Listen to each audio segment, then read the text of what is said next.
On s'est rendu compte aussi quand on a mené des travaux sur le numérique adolescent, on a fait un sondage auprès des parents.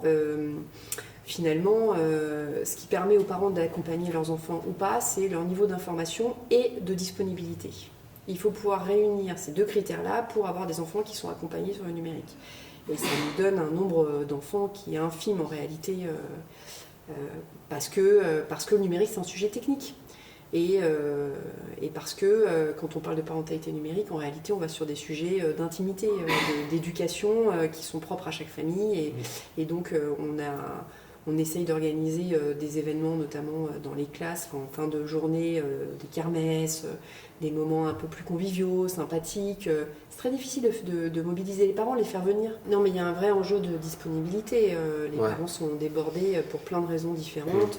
Ils sont saturés d'informations.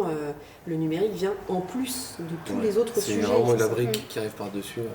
C'est pour ça que le support linéaire papier, il est très fin, il est très fort, parce que le papier, on peut l'avoir quelque part et le lire quand on est à dispo.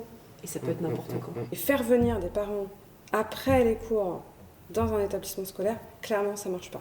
Ouais. Parce qu'il y en a pour partie de parents qui ont peut-être un mauvais souvenir du collège, qui n'ont pas envie. Les parents ne viennent pas au collège. Ils viennent à l'école primaire, mais ils ne viennent pas au collège.